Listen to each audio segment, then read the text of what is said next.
Esse aumento da capacidade tecnológica brasileira, ele é fundamental para que a gente possa brigar de igual para igual.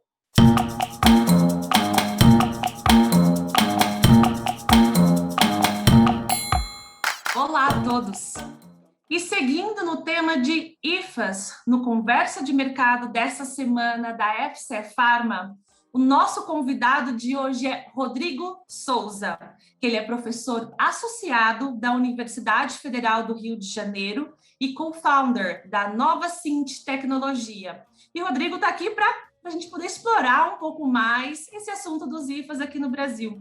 Rodrigo, muito obrigada pela tua presença no Conversa de Mercado. Bem-vindo a esse projeto. Obrigado pelo convite, Nádia. Vai ser um prazer conversar com você sobre IFAs aqui no Brasil. Então, vamos lá. Rodrigo, hoje, o que é preciso para a gente aumentar a capacidade tecnológica do Brasil para produzir os seus insumos próprios? O que está faltando?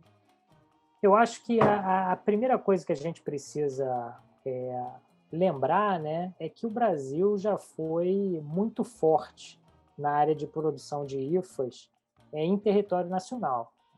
Se a gente for olhar lá para a década de 70, 80 e o início da década de 90, o Brasil era um grande produtor de IFAs, chegando em alguns momentos a ter mais de 70% da produção de IFAs dentro do território nacional. E isso foi se deteriorando, principalmente após a abertura do mercado ali no meio da década de 90. E eu acho que se a gente não tivesse tido essa pandemia, talvez a gente nunca fosse olhar para as nossas feridas, que são justamente a dependência desse mercado externo. Para você ter uma ideia, Nádia, durante a pandemia, o preço, é óbvio que a gente teve um problema de desabastecimento ou flutuação do abastecimento de IFAs no mercado brasileiro, que é, né, dependente do mercado externo para cerca de 90% de tudo aquilo que a gente vende no mercado farmacêutico e farmacêutico nacional vem de Índia e China.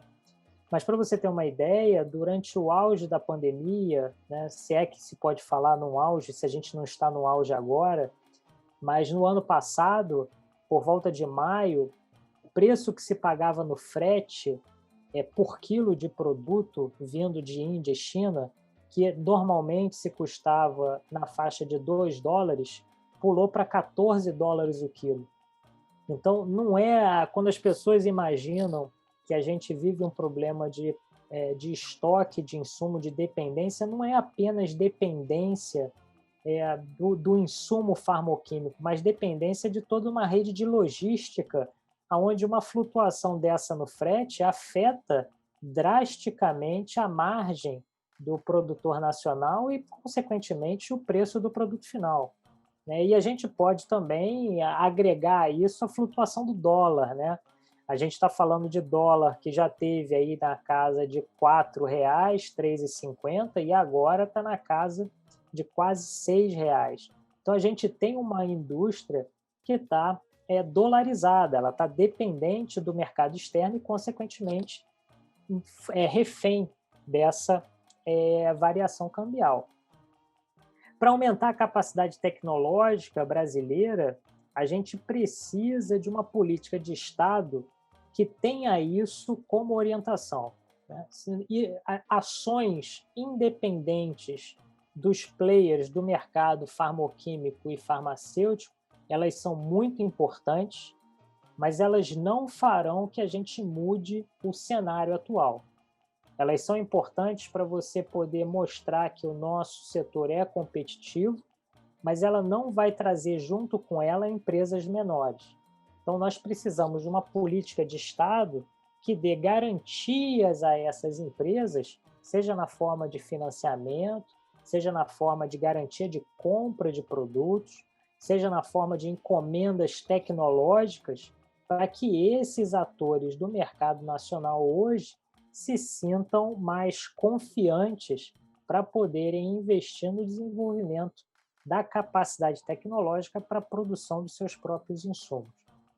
É óbvio que a gente não pode, de maneira nenhuma, se agarrar nessa ideia da independência dos insumos vindos de China e Índia.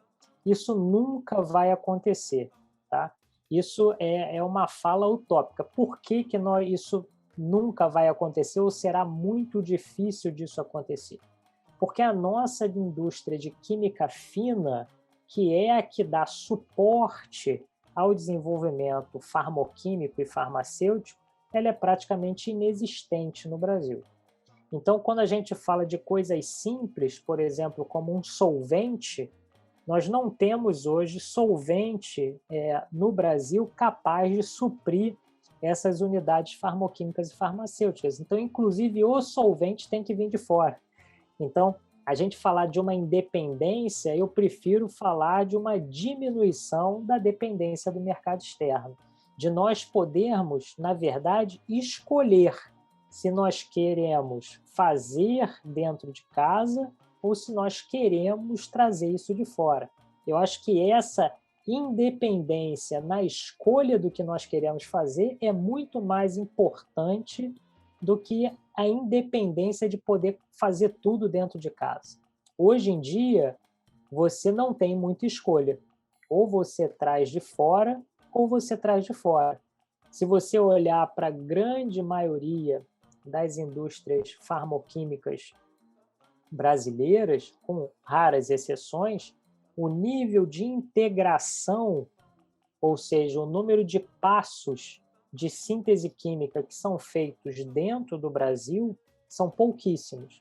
E quando eles acontecem, eles estão muito mais perto do produto final do que do material de partida básico para aquele insumo farmacêutico ativo. Então, para que a gente possa chegar cada vez mais para trás nessa integração de síntese, é preciso que o governo aponte uma direção, seja através de mecanismos, por exemplo, uma das tentativas que tem acontecido é de dar prioridade na obtenção do CADIFA para aquelas moléculas que estão sendo produzidas em território nacional, para que isso gere, de alguma maneira, um estímulo ao industrial brasileiro a fazer isso aqui em território nacional, porque senão é muito complicado. Esse aumento da capacidade tecnológica brasileira ele é fundamental para que a gente possa brigar de igual para igual. E uma coisa que é interessante, não é muito explorada pelo mercado brasileiro, e aí eu acho que é uma discussão à parte e um pouco mais complexa, mas é que é importante se colocar, é que apesar da gente importar muita coisa de China e Índia, a gente tem a gente exerce uma pressão muito pequena no Mercosul, por exemplo. A gente exporta muito pouco para os nossos vizinhos, como Argentina, Chile, Paraguai, Uruguai. E isso era uma coisa que poderia ser explorada com esse aumento da nossa capacidade tecnológica. Conforme a gente aumenta a nossa capacidade tecnológica, a gente não precisa produzir apenas para o mercado nacional. A gente pode exportar, a gente tem parcerias, por exemplo, com a África do Sul, que está num nível de desenvolvimento tecnológico muito similar ao nosso. Poucas farmoquímicas, pouca produção de insumos dentro do território deles, e que a gente poderia, então, também estar parcerizando para enviar insumos para lá e tentar trocar um pouco esse foco da Ásia para um foco mais globalizado, que é o que tem acontecido. Os Estados Unidos está tentando fazer isso um pouco, a Europa está tentando fazer isso um pouco, mas isso é muito importante porque o nosso produto tem muita qualidade, uma qualidade muito superior ao produto que vem de China e Índia. E isso é fundamental para você poder ter penetração nos mercados mais regulados. Então, existem hoje companhias brasileiras que, aos pouquinhos, estão conseguindo vender para os Estados Unidos, vender para o mercado europeu. E eu acho que isso é fundamental, porque sem isso a gente está vivendo dentro de uma bolha brasileira, onde o que importa é o mercado interno. É óbvio que as empresas estão ganhando muito dinheiro, as farmacêuticas estão crescendo 2 dígitos por ano, o que é fantástico, mas imagina que se a gente está crescendo desse jeito no mercado interno, imagina o que a gente não poderia fazer com o mercado externo. Então, eu acho que a gente tem muito potencial, mas é óbvio que sem um norte dado pelo governo, sem uma política de Estado que acredite que o desenvolvimento do setor de química fina é crucial para o desenvolvimento do país, isso vai ser cada vez mais postergado. E é muito importante que a gente entenda que o momento que nós vivemos, que essa pandemia do Covid, talvez ela seja um momento especial no sentido de poder trazer, de novo, como eu falei no início, as nossas feridas, mostrar as nossas feridas, e nós precisamos aproveitar esse momento para que o governo, o Estado, de uma maneira geral, possa entender que é preciso investir dinheiro no desenvolvimento tecnológico da indústria brasileira. Rodrigo, e você acha que um caminho pode ser parceria entre empresas privadas com centros de pesquisa, a grandes centros dentro de universidades? Você acha que esse tipo de parceria pode ser um caminho para conseguirmos desenvolver mais moléculas? Eu acho que é o único caminho.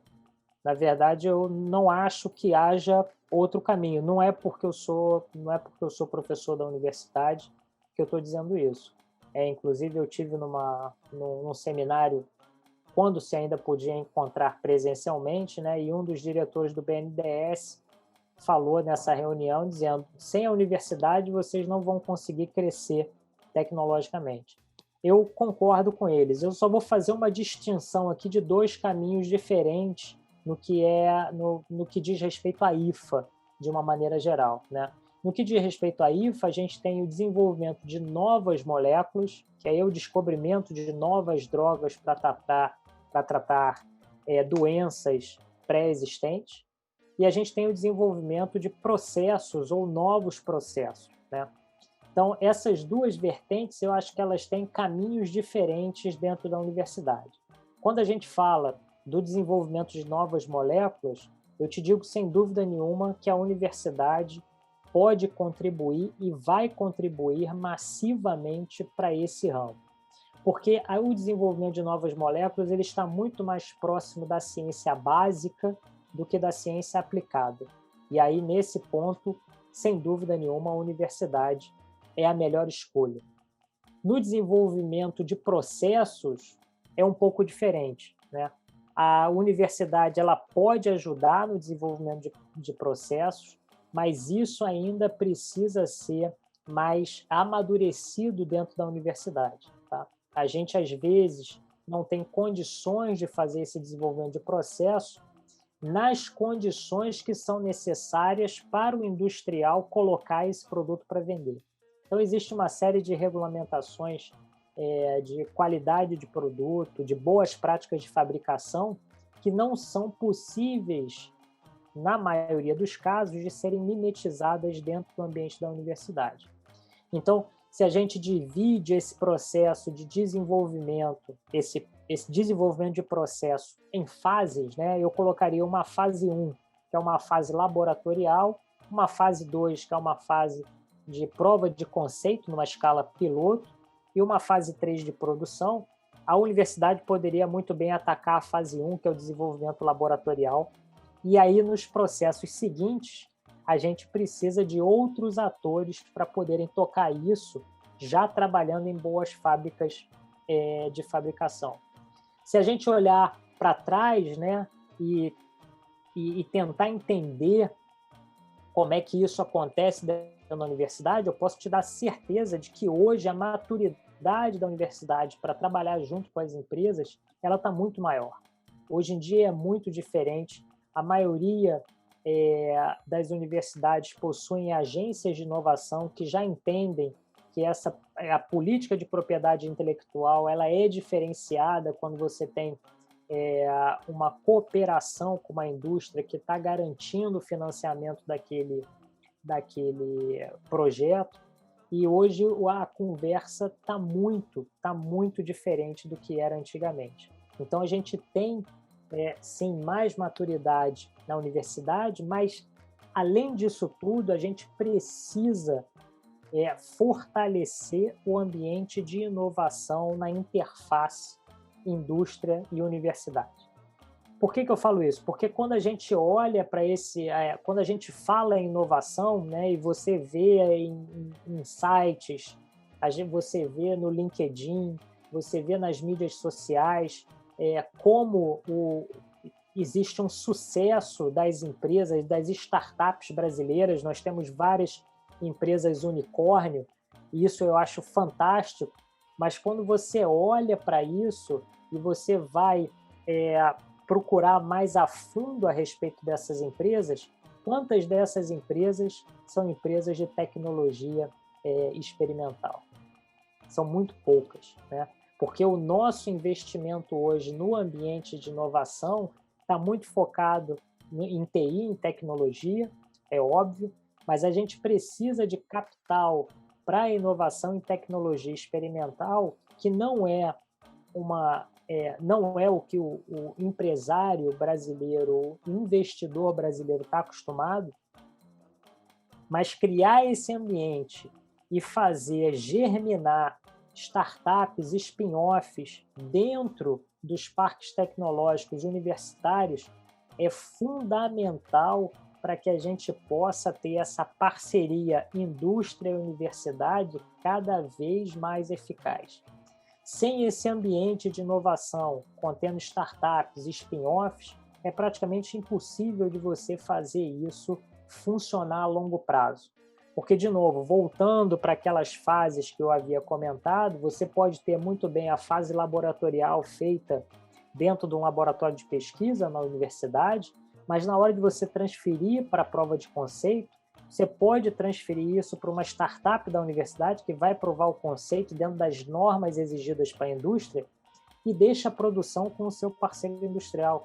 Então, você monta uma cadeia de interação que vai fazer com que você consiga levar esse projeto do início ao fim, sem ficar com trechos dele, sem ter ninguém capaz de fazê-lo da forma que você precisa, dentro das condições que você precisa, para que você não precise refazer tudo quando chegar dentro do seu ambiente industrial. Então, assim, hubs de inovação e parques tecnológicos que já estão sendo desenvolvidos dentro das universidades, você olha para a USP, tem um parque tecnológico fantástico, a Unicamp tem, a Federal de Minas Gerais também tem, a UFRJ tem um parque tecnológico muito atuante.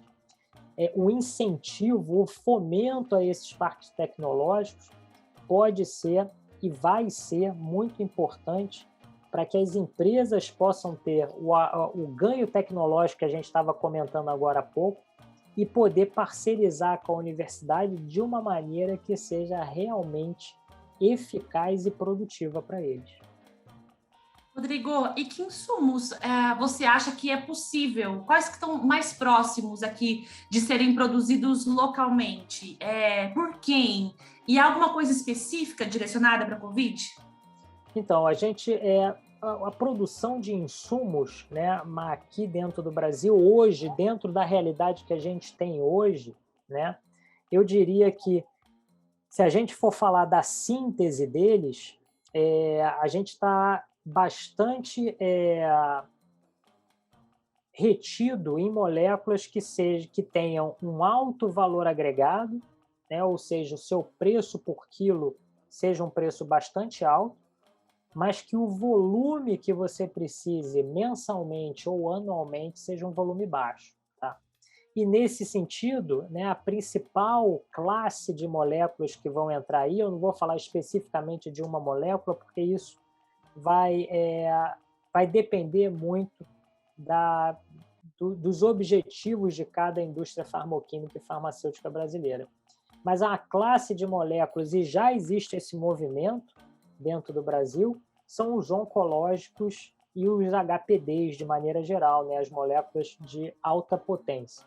Por que esses são muito importantes? Porque é um mercado que você tem o uso de baixas quantidades desse IFA, então o que você precisa produzir, ele não é uma quantidade enorme de ativo, mas ele tem um valor agregado muito alto, né? Esses oncológicos são realmente muito importantes. Se você for mais para o lado de bio, você vai ter os medicamentos também oncológicos, mas da área biotecnológica, que são caríssimos, mas que já existe uma iniciativa no interior de São Paulo de um conglomerado de empresas para fazer essa produção. Tomara que eles sejam capazes de produzir, mas são moléculas também de alto valor agregado. Quando a gente vai olhar especificamente para a COVID, como você havia perguntado, a gente tem, de novo, duas vertentes diferentes, né? A gente tem a vertente de vacina, que eu acho que é a única solução que a gente tem nesse momento para essa pandemia, e a gente tem uma iniciativa dentro do território nacional, em São Paulo, lá na USP de Ribeirão Preto, o que eu acho que é muito interessante, mas eu acho que, como algumas pessoas sabem, ela precisa de fomento para poder chegar na escala para fazer os testes e realmente poder entrar na fase de produção. Mas nós temos também small molecules, né, como nós conhecemos, que são moléculas orgânicas, pequenas moléculas, que foi recentemente aprovada para utilização no tratamento de Covid-19, que é o Remdesivir, que é uma molécula da Gilead, produzida nos Estados Unidos, e que é uma oportunidade para o mercado brasileiro. É óbvio que essa molécula ainda está sob patente, não só de utilização, mas do seu processo. Então, para que isso pudesse vir a ser produzido em território nacional, deveria haver um acordo entre as empresas brasileiras, ou a empresa brasileira e a Gilead, para que isso pudesse, então, ser produzido aqui dentro do território nacional. Mas há tecnologia para produzir essa molécula específica, o Remdesivir. Nós temos empresas que possuem amplo conhecimento nessa área e seriam capazes de produzir desde o insumo mais longo na nossa rota de integração de síntese, né, do insumo mais longe da molécula final, sem nenhum problema. Não há nenhum impedimento tecnológico para que isso seja feito. Perfeito. Rodrigo, bom, como você mesmo comentou, a Covid trouxe o assunto à tona, né? E fala-se muito da vacina, e IFAS também relacionado com a vacina, mas e qual que são os próximos passos? O que você acha que pode surgir de oportunidade dentro desse mercado, talvez aí nos próximos 3 anos? Eu acho que o mercado está aí, né? A oportunidade é agora. Ou nós decidimos que nós vamos trazer essa responsabilidade para dentro da indústria nacional e vamos começar a dar o nosso grito de independência para produzir isso dentro do território brasileiro, ou daqui a 3 anos isso vai parecer que nunca aconteceu, vai parecer que a gente nunca teve o problema, as pessoas vão se esquecer e nós vamos continuar dependentes do mercado asiático até que um outro desabastecimento desse aconteça, para nos relembrar que nós já tínhamos tido a oportunidade de mudar os nossos hábitos e não mudamos. Então, acho que é muito importante que a gente possa usar esse fato que está acontecendo conosco agora para que a gente mude a maneira de se fazer a política de desenvolvimento da indústria química brasileira. Você vê que nos jornais já tem falado da escassez do kit para intubação, que envolve alguns medicamentos, e isso tem acontecido. No meio do ano passado, houve um aumento muito grande, por exemplo, na utilização de antidepressivos pela população, e a gente quase teve um desabastecimento de antidepressivos. Então, não dá para a gente ficar esperando que tudo corra bem e a gente não possa tomar nenhuma ação porque está sendo confortável para todos nós manter a produção do jeito que está. Nós precisamos ter as rédeas, vamos dizer assim, do destino da indústria química brasileira, e para isso a gente precisa começar agora esse desenvolvimento e essa produção de tecnologia dentro do território nacional. Rodrigo, muito obrigada pela tua participação aqui no Conversa de Mercado. Realmente foi uma discussão muito rica. Obrigada mesmo. Obrigado, estou sempre à disposição. E vocês que estão acompanhando, querem saber mais sobre IFAs? Querem discutir mais esse assunto? Entrem em contato conosco. Mais assuntos estão por vir. Continue acompanhando o Conversa de Mercado. Até o próximo.